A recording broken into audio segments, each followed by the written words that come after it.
Next question पर आते हैं। एक ठेकेदार 12 किलोमीटर लंबी नहर 350 दिनों में खोदने के लिए 45 आदमियों को काम पर लगाता है। 200 दिनों बाद वह पाता है कि नहर का केवल 4.5 किलोमीटर ही पूरा हो पाया है। काम को समय पर पूरा करने के लिए उसे कितने और आदमियों की आवश्यकता है, ये क्वेश्चन में पूछा है। देखो, उसने 12 किलोमीटर लंबी नहर थी, 45 आदमियों को लिया और 350 दिनों में खोदने का उसने सोचा कि 350 दिनों में वो पूरी नहर का काम फिनिश कर देगा। लेकिन क्या हुआ, 200 दिन जब 200 दिनों तक कितने 45 आदमियों ने काम किया तो उसने देखा कि नहर का केवल 4.5 किलोमीटर ही पूरा हो पाया है और करना कितना था, 12 किलोमीटर। और 200 दिन फिनिश हो चुके हैं, 350 दिन में पूरा करना है तो ओनली 150 दिन बचे हैं।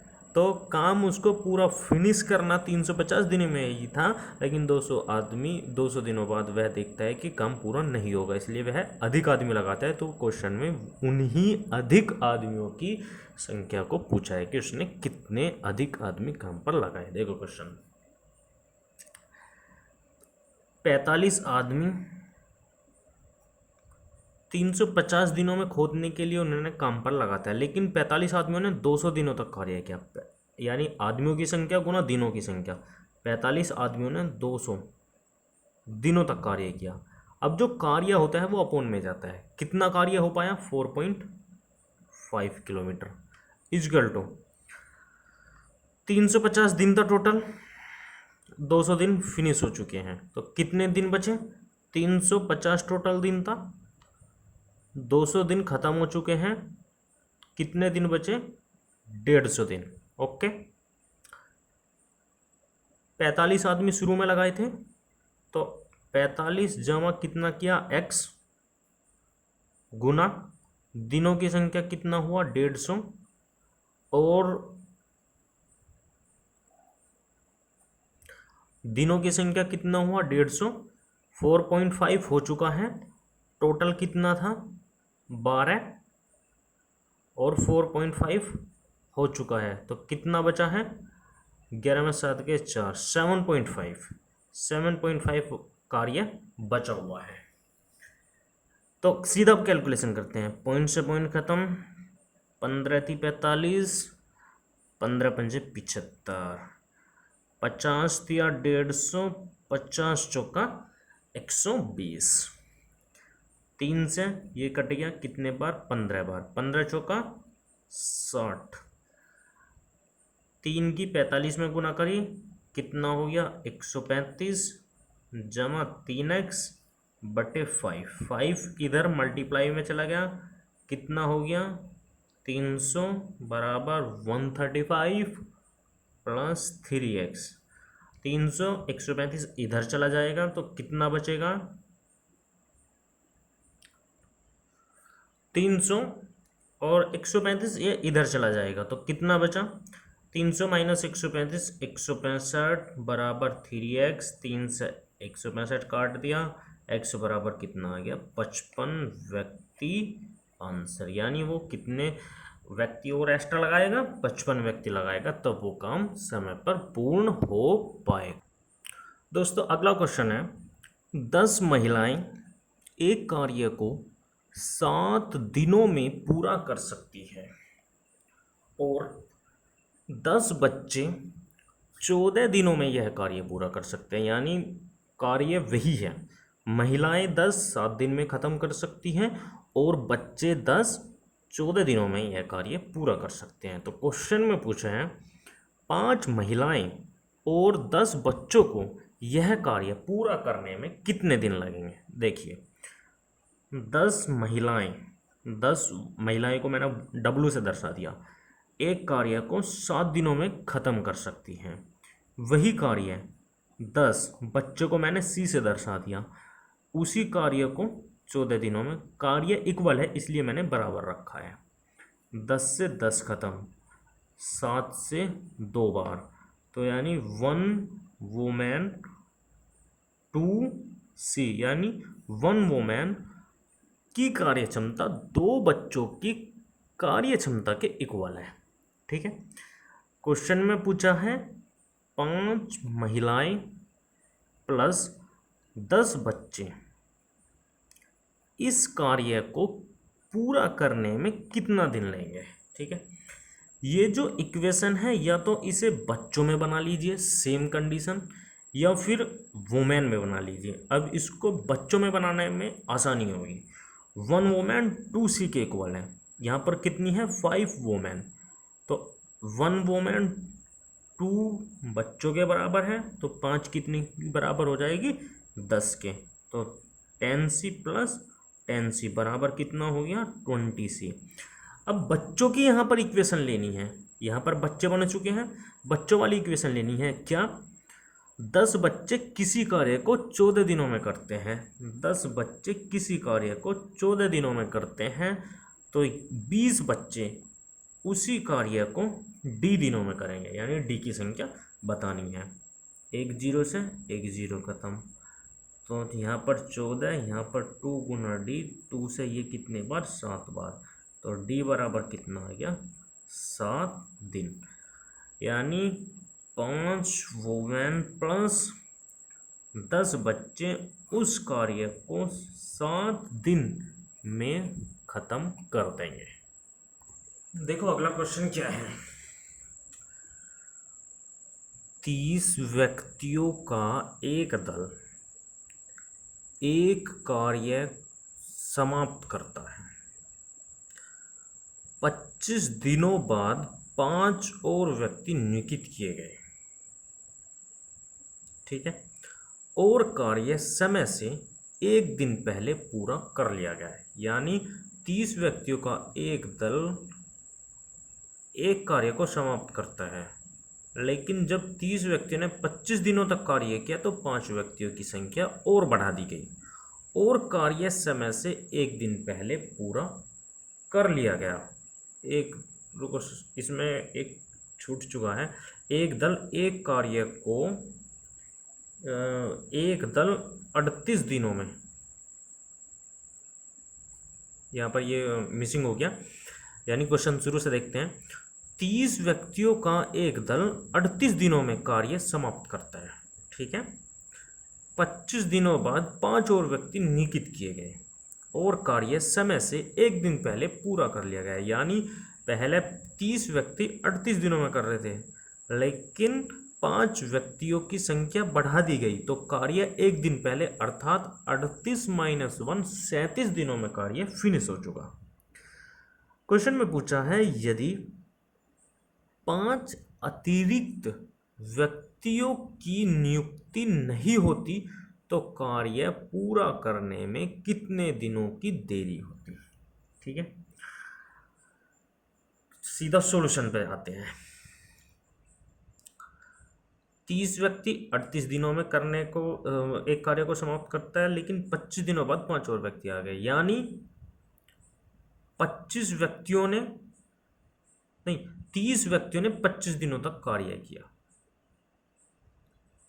30 व्यक्तियों ने 25 दिनों तक कार्य किया। 30 गुणा 25 कितना हो गया 25 × 75 750। अब दिन जो टोटल है वे हमारे पास कितने हैं 38 दिन है। टोटल दिन कितने हैं हमारे पास 38 है।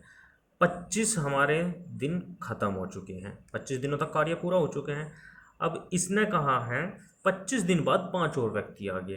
पहले कितने व्यक्ति थे 30, अब व्यक्तियों की संख्या कितनी होगी 35, और कार्य समय से 1 दिन पहले, यानी 38 - 1 37 दिनों में कार्य खत्म हो चुका है। तो 25 दिन तो कार्य हो चुका, अब टोटल कितने दिन हो गया 37। 25 दिन तो पूरे आदमियों ने पूरे दिनों काम हो चुका है, तो कितने दिन और काम करना है 7 में से 5 गए तो 3 में 12 दिन काम और करना है। तो 35 आदमियों ने 12 दिन काम और किया, तो 35 की और 12 की मल्टीप्लाई करेंगे, 35 दूनी 70, 7 35 के ऊपर 35 और 7 42, तो टोटल वर्क कितना हो गया, इसको हम ऐड करेंगे 0 5 8 2 7 7 8 4 11 1170।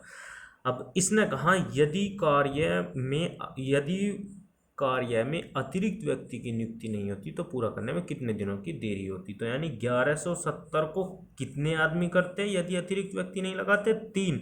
10 से 10, 3 से 117, कितना आ गया? 39 दिन। तो पहले 38 दिनों का उन्होंने समाप्त करने का निश्चय लिया था, लेकिन यहाँ पर क्या हुआ है कि 39 दिन लगे हैं यदि 5 व्यक्ति अतिरिक्त नहीं होते। तो कितने दिनों की देरी हुई है? कितने दिनों की देरी होती? यानी 39 माइनस 38 बराबर 1 दिन। आंसर। इसका सेकंड मेथड भी बताता हूं। इसका सेकंड मेथड आप समझिए, बिल्कुल शॉर्ट है। क्या समझने की जरूरत है आपको? देखो, 38 दिनों में काम करने का उन्होंने निश्चय किया था, लेकिन कार्य 1 दिन पहले खत्म हो चुका। तो यानी टोटल दिन कितने बचे? 37। और 25 दिन तक कार्य खत्म हो चुका है। तो कितने दिन और शेष काम करना है? 7 में से 5 गए तो यानी 12 दिन काम और करना है। यदि 5 व्यक्ति नहीं होते तो 30 के 30 व्यक्ति काम कर रहे थे, लेकिन एक्स्ट्रा कितने आदमी आए हैं? 5। एक्स्ट्रा कितने आदमी आए हैं? 5। और उन्होंने कितने दिनों तक कार्य किया है? 12 दिनों तक। तो यानी उन्होंने कितना काम किया है? 60 काम किया है। तो 60 काम किसने किया है? 5 जो अतिरिक्त आदमी आए थे। यदि ये अतिरिक्त आदमी नहीं आते तो इस 60 वर्क को कौन करता? 30 व्यक्ति ही करते इस 60 को। तो 60 बटे 30, 30 दूनी 60, यानी उनको कितने दिन लगते इस कार्य को करने में? 2 दिन। और 37 दिन उनको पहले ऑलरेडी लग रहे थे, 2 दिन ये लगते। तो टोटल कितने दिन लगते उनको? 37 दिन उनको पहले लग रहे थे और 2 दिन ये। तो टोटल कितने दिन उनको लगते? 37 जमा 2 बराबर 39। और निश्चय कितने दिन का लिया था उन्होंने? 38। तो कितना दिन लेट होता? 1 दिन लेट होता। आंसर। दोस्तों, इसका एक थर्ड मेथड और बताता हूं इसी क्वेश्चन का। इस क्वेश्चन को हम 3 तरीके से कर सकते हैं। जोन सा मेथड आपके समझ में आइए, आप उससे करिए। देखिए, पहले आदमी कितने थे? 30। अब आदमी कितने हो गए? 35। 35 आदमियों ने लास्ट के 12 दिनों तक कार्य किया है। 35 आदमियों ने लास्ट के 12 दिनों तक कार्य किया है। यदि 5 आदमी एक्स्ट्रा ना होते तो कितने आदमी रहते? 30। तो 35 गुना 12, 35 आदमियों का 12 दिन का जो काम है वो कितने आदमी करते? यदि एक्स्ट्रा आदमी नहीं आते तो 30 ही आदमी करते। और 30 आदमी कितने दिन में करते? मैंने मान लिया 2.5 दिन में। तो 6 दूनी 12, 6 पंजे 30, 5 सते 35। तो डी बराबर कितना आ गया? 14 दिन। तो 25 दिन ऑलरेडी काम हो चुका है, 14 दिन और लगते। तो 5 4 9, 39 दिन। तो यानी 38 दिनों में ठेका लिया था, तो कितना दिन का देरी होती? 1 दिन की देरी होती। आंसर। इस सवाल के 3 मेथड हैं, फर्स्ट, सेकंड, थर्ड। जो उनसे भी आपको अच्छा लगे आप उससे कर सकते हैं। दोस्तों, अगला क्वेश्चन है, 8 घंटे प्रतिदिन काम करके ए किसी काम को 15 दिनों में पूरा कर सकता है। यानी एक दिन में यदि वो 8 घंटे काम करे तो वो किसी काम को 15 दिनों में पूरा कर सकता है। यदि बी प्रतिदिन 9 घंटे कार्य करे तो यह 6 से ही 2 दिनों में समाप्त हो सकता है। उसी काम को जो ए 8 घंटे प्रतिदिन कार्य करके 15 दिन में फिनिश कर सकता है, बी उससे 1 घंटा अधिक यानी 9 घंटे कार्य करे तो यह 6 से ही 2 दिनों में समाप्त हो सकता है। क्वेश्चन में पूछा है, यदि ए और बी मिलकर और प्रतिदिन 10 घंटे कार्य करे तो यह कितने दिन में समाप्त हो जाएगा? देखिए, ए 8 घंटे प्रतिदिन काम करके 8 घंटे काम कर रहा है और 15 दिन में वो काम को कर सकता है। तो 8 गुना 15, 15 अट्ठे 120। बी प्रतिदिन 9 घंटे कार्य कर रहा है और 6 से ही 2/3 दिनों में समाप्त हो जाता है, यानी 3 छंग 18 तो 20/3, 3 तिया 9, 20 तिया कितना आ गया 60। ए का 120 कार्य क्षमता, बी का 60, 120 और 60 का एलसीएम कितना आ गया 120, 120 से 1, 60 से 120 दो बार, यानी ए और बी, इसका ए और बी की क्षमता, ए प्लस बी की क्षमता मिलकर कितनी होगी, 1+2 बराबर 3 घंटे। और ए और बी की एक दिन की कार्य क्षमता कितनी होगी, एक दिन की क्षमता कितनी होगी 3, और एक दिन में कितने घंटे कार्य कर रहे हैं वे 10, तो कितना हो गया 30। टोटल वर्क कितना है 120, और एक दिन का कार्य कितना हो गया मिलकर 30। टोटल वर्क 120 और एक दिन का कार्य ए प्लस बी का हो गया 30, तो कितने दिन लगेंगे ए प्लस बी को कार्य को करने में 120/30, 30 चुक्का 120, तो यानी कितना दिन लगेगा 4 दिन आंसर। दोस्तों आज का टॉपिक यहीं पर ख़त्म करते हैं। टाइम एंड वर्क की 3 वीडियो में मैंने आपको अलग अलग टाइप के क्वेश्चन करा दिए हैं। प्लीज़ मेरी वीडियो को लाइक और शेयर करें और चैनल को सब्सक्राइब करें। कल का न्यू टॉपिक होगा कार्य तथा मजदूरी।